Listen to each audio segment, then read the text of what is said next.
स्वागत है आप सभी का आपके अपने YouTube channel success study hub में। आज एक नए वीडियो के साथ आए हैं। आज आप लोग के साथ क्लास 9th और क्लास 10th के लिए दोनों के लिए यूज़फुल है। तो आज का टॉपिक है निर्देशांक ज्यामिति। हम लोग आज निर्देशांक ज्यामिति के बारे में पढ़ेंगे। तो निर्देशांक ज्यामिति में क्या होता है, आपका एक ऊर्ध्वाधर रेखा होता है जिसे हम लोग y अक्ष कहते हैं। ये वर्टिकली लाइन होता है जिसे हम हिंदी में ऊर्ध्वाधर रेखा कहते हैं या y अक्ष है। इसको इंग्लिश में कहते हैं y एक्सिस। और एक क्षैतिज रेखा है, हिंदी में इसे क्षैतिज रेखा कहते हैं और इंग्लिश में x एक्सिस कहते हैं। और हिंदी में x अक्ष, इसको कहते हैं ऊर्ध्वाधर रेखा। ऊर्ध्वाधर रेखा। तो बच्चों, ये ऊर्ध्वाधर रेखा और क्षैतिज रेखा जहां पर आपस में टकराते हैं उसको मूल बिंदु कहते हैं। मूल बिंदु। क्षैतिज रेखा यानी x एक्सिस, x अक्ष और y एक्सिस, y अक्ष जहां पर आपस में टकराते हैं उस बिंदु को मूल बिंदु कहा जाता है। और उस बिंदु को हम लोग O से डिनोट करते हैं और इस बिंदु का निर्देशांक होता है 0,0। इसके बाद जो y एक्सिस के राइट साइड में है, दाएं पक्ष में है, वो आपका धनात्मक होता है। इस साइड यानी इस मूल बिंदु से x एक्सिस का, x अक्ष का ये राइट साइड धनात्मक होता है, जिसे 1, 2, 3, 4 ये धनात्मक में होंगे। और y एक्सिस के, y अक्ष के बाएं पक्ष यानी लेफ्ट साइड में आपका ये ऋणात्मक होगा। -1, -2, -3, -4 इस तरह करके हो जाएगा इस साइड। वही अगर x एक्सिस के ऊपर में देखें तो x एक्सिस के ऊपर में आपका धनात्मक हो जाएगा 1, 2, 3, 4, 5 और नीचे में ऋणात्मक हो जाएगा आपका -1, -2, -3 एंड -4 इस तरह से चलते जाएगा। तो आप देख सकते हैं ये जो पूरा सतह है, इस पूरे प्लेन को, इस पूरे सतह को इस निर्देशांक ज्यामिति में कार्तीय तल कहते हैं। कार्तीय तल कहते हैं इस पूरे प्लेन को, पूरे सतह को। ठीक है, इस कार्तीय तल को ये y एक्सिस और x एक्सिस 4 भाग में डिवाइड कर रहा है। एक पहला, ये दूसरा, तीसरा और ये चौथा। तो इसका अलग से नाम हो जाता है, जिसमें इस भाग को, जो ये 4 भाग में से ये पहला भाग है, इसको प्रथम चतुर्थांश कहते हैं। इंग्लिश में कहते हैं first quadrant. First quadrant. Okay, इस तरह से भी लिखा जाता है।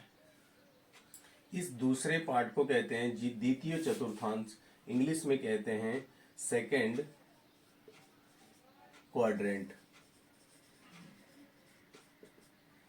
इसके बाद तीसरा पार्ट जो होता है, तीसरे भाग को आप कह सकते हैं तृतीय चतुर्थांश और इंग्लिश में कह सकते हैं थर्ड क्वाड्रेंट। और चौथे भाग को यानी चतुर्थ चतुर्थांश कह सकते हैं इसको, या फिर फोर्थ क्वाड्रेंट। तो मेरे बच्चों, जैसे इस तरह से इसको फर्स्ट लिखे थे, इसको हम द्वितीय लिख सकते हैं, सेकंड लिख सकते हैं, इसको थर्ड लिख सकते हैं और इसको फोर्थ लिख सकते हैं। और इसका नाम है चतुर्थांश, यानी प्रथम चतुर्थांश, द्वितीय चतुर्थांश, तृतीय चतुर्थांश और चतुर्थ चतुर्थांश। अब अगर हम बात करें इन चतुर्थांशों में इन निर्देशांकों का क्या साइन आएगा, यानी क्या चिन्ह होगा, तो इसमें जो चतुर्थांश के निर्देशांक आएंगे, चतुर्थांश के अंदर जितने भी निर्देशांक आएंगे, तो पहले हम समझ लें कि निर्देशांक कैसे लिखते हैं। तो निर्देशांक हम लोग जो है पहले जो पॉइंट होता है, जो बिंदु होते हैं, वो x एक्सिस के बिंदुओं को लिखते हैं और दूसरे बिंदुओं को हम y एक्सिस के बिंदुओं को लिखते हैं। जस्ट लाइक ऐसे ये आप देखिए, पहला बिंदु जो होता है वो x को लिखते हैं और दूसरा बिंदु जो होता है उसको वाई एक्सिस के अंदर जो भी बिंदु होते हैं वाई अक्ष पर उस बिंदु को लिखते हैं। तो जब भी हम फर्स्ट क्वाड्रेंट पर जब भी कोई निर्देशांक आएगा तो पहला बिंदु यानी एक्स एक्सिस का वो पॉजिटिव आएगा और वाई एक्सिस का भी वो पॉजिटिव आएगा। तब देख सकते हैं यहाँ पर पहला बिंदु यहाँ इसके अंदर आएगा और वाई का इसके अंदर आएगा। सेकंड क्वाड्रेंट में द्वितीय चतुर्थांश में क्या आता है, पहला जो बिंदु होता है एक्स एक्सिस का वो आपका ऋणात्मक में आ जाएगा और वाई एक्सिस का आपका धनात्मक में आ जाएगा। उसी तरह थर्ड क्वाड्रेंट में अगर देखें तो पहला जो बिंदु होगा एक्स एक्सिस का वो ऋणात्मक में होगा और वाई एक्सिस का भी जो बिंदु आएगा वो भी ऋणात्मक में होगा। और चौथा वाला में यानी चतुर्थांश में जो आप देखेंगे तो पहला जो बिंदु होगा एक्स एक्सिस वाला वो होगा पॉजिटिव और दूसरा बिंदु जो होगा वो हो जाएगा आपका नेगेटिव। तो ये आप देख सकते हैं ये चिन्ह के बारे में कि प्रत्येक क्वाड्रेंट में किस किस बिंदु का क्या साइन के साथ या किस चिन्ह के साथ आएगा बिंदु। ठीक है, अब हम लोग कुछ नाम देखते हैं। जैसे पहला नाम आपका हो जाएगा जो एक्स बिंदुएं होते हैं, एक्स एक्सिस पर एक्स अक्ष पर जो भी बिंदुएं होते हैं, जैसे मान लीजिए एक्स लिखते हैं हम उस बिंदु को, तो उस बिंदु को हम एक्स निर्देशांक कह सकते हैं। एक्स निर्देशांक, उसको हम एक्स निर्देशांक कह सकते हैं या फिर एक्स बिंदु को आप कह सकते हैं भुज। इसका दो नाम है। इस अक्ष पर जो भी बिंदुएं होते हैं, जैसे इधर 1 2 3 4 5 6, इधर -1 -2 -3 -4, तो एक्स अक्ष पर जो भी बिंदुएं हैं उनका नाम या तो एक्स निर्देशांक कह सकते हैं या फिर भुज कह सकते हैं। जैसे एक्स और वाई है तो ये आपका एक्स निर्देशांक है या फिर भुज है। इसको इंग्लिश में आप कह सकते हैं एक्स कोऑर्डिनेट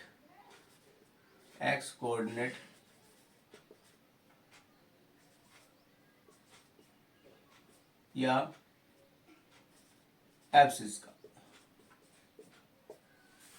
राइट।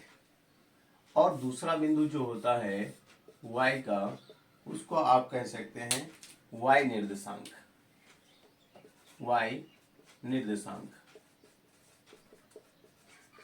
या फिर दूसरा नाम हो गया इसका आपका कोटि। इंग्लिश में कह सकते हैं y कोऑर्डिनेट या फिर ओनली ऑर्डिनेट कह सकते हैं। तो बच्चों, हमें जहाँ तक समझ में आ रहा है कि आप लोगों को यहाँ तक कोई दिक्कत नहीं हो रहा होगा और आप लोगों को बहुत अच्छी तरीके से समझ में आ रहा होगा। ये जो चैप्टर्स है ये आपको 9 में भी काम आएगा और क्लास 10th में भी काम आएगा। ये बेसिक्स नॉलेज है, ये बेसिक्स नॉलेज जानना बहुत जरूरी है इस चैप्टर को करने के लिए। इसके चैप्टर के जो प्रॉब्लम्स आएंगे वो प्रॉब्लम्स डायरेक्ट जो है इस बेसिक से ही कुछ क्वेश्चंस हो जाएंगे।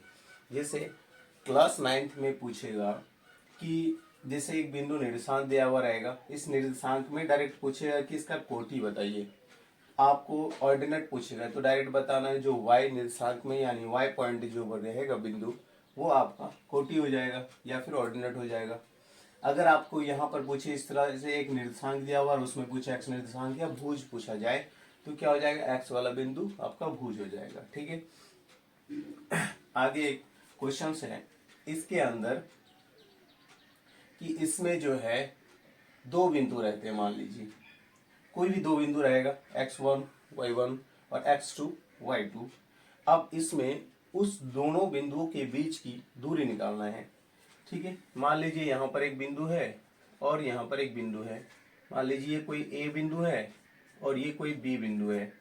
ठीक, इस बिंदु से इस बिंदु का निर्देशांक ज्ञात करना है। ये वाला बिंदु हम मान लेते हैं x1 y1 और इस बिंदु को मान लेते हैं x2 y2, राइट। अब इस बिंदु के बीच की दूरी को कैसे निकालेंगे, तो इसका एक फॉर्मूला है दूरी का। ठीक है बच्चों, ये दूरी का फॉर्मूला हो गया। तो दूरी का फॉर्मूला होता है आपका √अंडर x2 माइनस x1 का whole square, x2 minus x1 का whole square plus y2 minus y1 का whole square, y2 minus y1 का होल स्क्वायर। इस फॉर्मूला का यूज करके, इस सूत्र का यूज करके आपको जो है इस दोनों बिंदु के बीच की जो डिस्टेंस है वो आप निकाल सकते हैं। ये डिस्टेंस फॉर्मूला कहलाता है, दूरी सूत्र कहलाता है। ठीक है बच्चों, इसके बाद जितने भी कोई भी कहीं भी दो बिंदु के बीच की दूरी अगर निकालने बोले तो आप निकाल सकते हैं।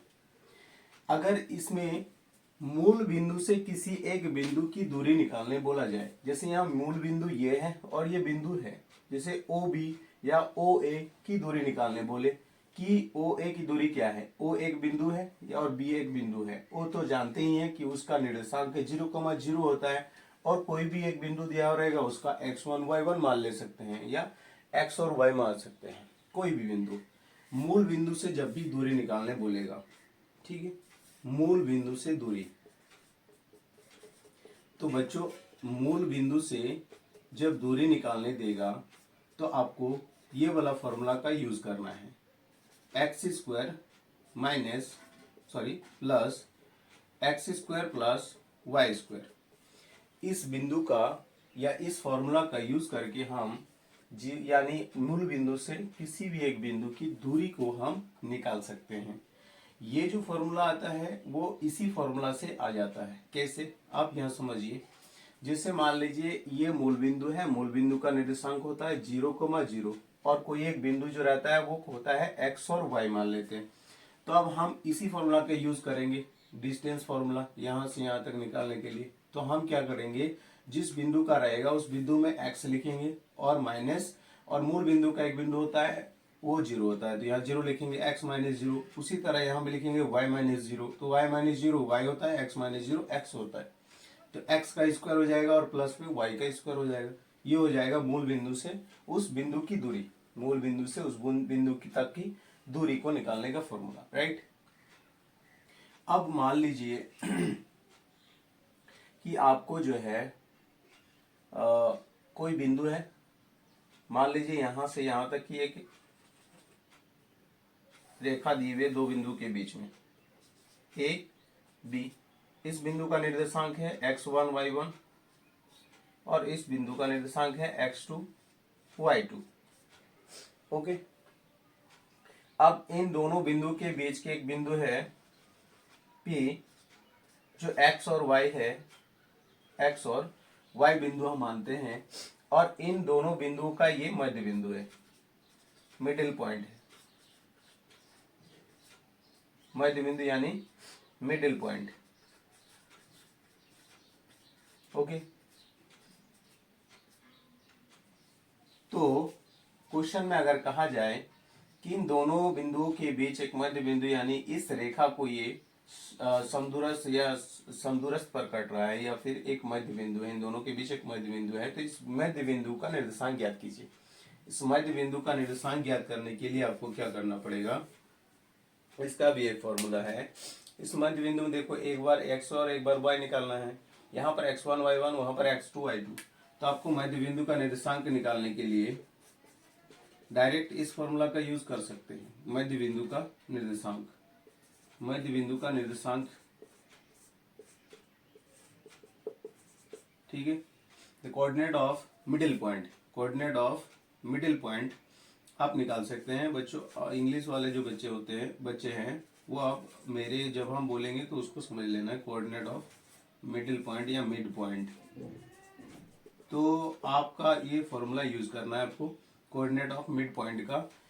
x निकालने के लिए जो x1 है और x2 है दोनों को ऐड करके 2 से भाग देना है, और y निकालने के लिए y1 को और y2 को ऐड करके 2 से भाग देना है। बस ये करेंगे तो आपका ये मिड पॉइंट का निर्देशांक आ जाएगा। ओके, ये फॉर्मूला यूज करना है। अगला मान लीजिए ये एक रेखाखंड है, अब ये इस रेखाखंड के बीच में एक पॉइंट है जो मिड पॉइंट नहीं है, मान लीजिए इसका मिड पॉइंट नहीं है। अब ये पॉइंट जो है इस रेखा को एक रेशियो में बांटता है, ये m1 और m2, इस तरह का m1 और m2 के रेशियो में बांटता है, जो कि इसमें नहीं है, मध्य बिंदु दिया हुआ ये पहले था। और इसी तरह का एक रेखाखंड है जो एक बीच में बिंदु है और ये बिंदु जो है इस रेखा को m1 और m2 के रेशियो में डिवाइड करता है। तो ये देखिए आपका ये मध्य अंत के अंदर है, इस रेखाखंड के अंदर ये बिंदु है और इस रेखाखंड को ये डिवाइड कर रहा है।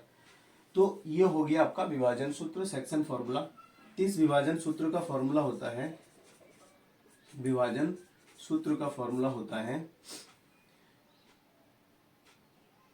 x1 या x2 m1 plus x1 m2 by m1 plus m2, और दूसरा होता है y2 m1 plus y1 m2 by m1 plus m2। ये x और ये y के लिए, ये x और ये y के लिए, ठीक है। तो ये विभाजन सूत्र से x और y निकालेंगे जब किसी रेखाखंड को ये अंदर में कोई पॉइंट रहे, इस रेखाखंड के ऊपर कोई पॉइंट रहे। अगर मान लीजिए इसके बाहर कोई पॉइंट है, ये पॉइंट जो है यहाँ पर है और इसको जो है 2 रेशियो में डिवाइड करता है, तो ये मान लीजिए ये हो गया आपका अंत के लिए, मतलब अंदर के लिए, और दूसरा आपका बाह्य के लिए हो जाएगा, बाह्य सूत्र, बाह्य विभाजन सूत्र हो जाएगा आपका। बाह्य के लिए क्या हो जाएगा, जैसे मान लीजिए x निकालना है तो आपको कुछ नहीं करना है, सिर्फ आपको करना है यहाँ पर जो प्लस है वो आपको माइनस कर लेना है बाह्य के लिए। जब बाह्य हो जाएगा तो m1 और m2 को माइनस कर देना है, ऊपर में भी माइनस कर देना, y निकालने के लिए भी same, y2 m1 minus y1 m2 by m1 minus m2। ये हो गया आपका विभाजन सूत्र बाह्य बिंदु के लिए। अगर कोई रेखाखंड के बाहर में कोई बिंदु है और वो बिंदु किसी इस रेखाखंड को 2 रेशियो में अगर डिवाइड करता है तो आप इस फॉर्मूला से उस बिंदु का निर्देशांक निकाल सकते हैं, जो बाहर में है या जो अंदर में है, उस अंदर के लिए ये है। तो बच्चों आज के लिए यहीं तक, और अगर आप लोगों को ये वीडियो अच्छी लगी है तो वीडियो को प्लीज़ लाइक करें, और अगर आप मेरे चैनल में अगर नए हैं तो प्लीज़ सब्सक्राइब कर लें और